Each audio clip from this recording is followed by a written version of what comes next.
नमस्कार। हिंदी की कक्षा में आप लोगों का स्वागत है। आज हम स्वर के प्रकरण में स्वर के कितने भेद होते हैं उसके पर चर्चा करेंगे। स्वर के 3 प्रकार होते हैं जिनको हम बोर्ड पर आपको समझाने चल रहे हैं, तो मेरे साथ बोर्ड पर आइए। स्वर के प्रकार। स्वर संख्या में 11 होते हैं। 11 संख्याओं को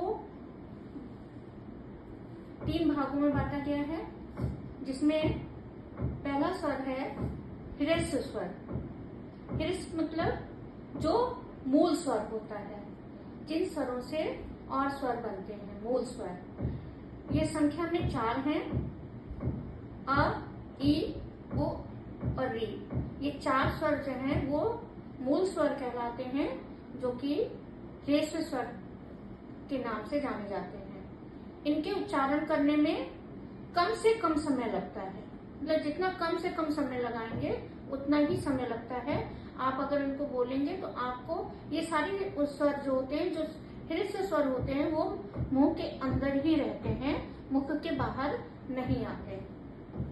दीर्घ दूसरा स्वर है, दीर्घ स्वर। इनकी संख्या 7 होती है। दीर्घ माने होता है बड़ा स्वर।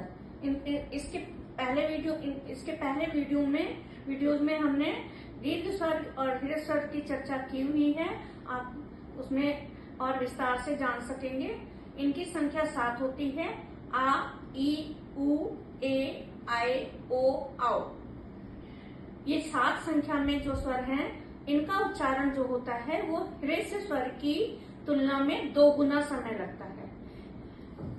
मतलब ये अंदर रहते हैं और ये जो इनका उच्चारण होता है, तो जब हम इनका उच्चारण करते हैं तो इनके जो दीर्घ स्वर हैं उनका मुख के बाहर उच्चारण जाता है। जब आप बोलेंगे आ, ई, उ, ए, आए, ओ, आओ, तो ये स्वर जो है वो 2 गुना समय लेते हुए मुख के बाहर जाते हैं।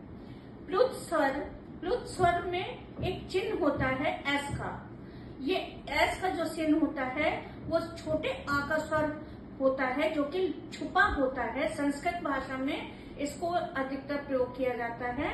जब हम किसी भी स्वर को, किसी भी शब्द को 3 गुना समय लगाते हुए उसका उच्चारण करते हैं, तब इस एस का प्रयोग करते हैं।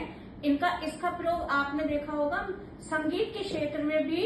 आप जब कोई आलाप लेते हैं, आगे तक ले जाते हैं, तो जितनी देर तक आगे ले जाएंगे वो एस एस करके लगाते जाते हैं। तो ये वही चिन्ह है।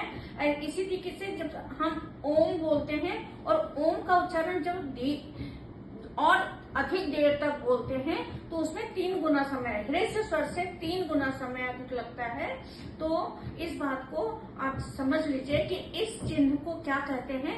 इसको प्लुत स्वर कहते हैं, यानी छुपा हुआ स्वर। प्लुत माने होता है छिपा हुआ, जो कि स्वर हमारे इन स्वरों के बीच में, इन ह्रस्व स्वर और दीर्घ स्वर के बीच में छुपा होता है। स्वर के बीच में ही छुपा होता है। उस स्वर को हम 3 गुना समय लगाते हुए बोलते हैं। तो आशा है कि आपको हमारा ये वीडियो समझ में आ गया होगा। ये जो स्वर के 3 प्रकार हैं, ये सब अच्छे से समझ में आ गए होंगे। तो आप इसका अध्ययन करें और इसका अभ्यास करते हुए शब्दों में सुधार करें। धन्यवाद।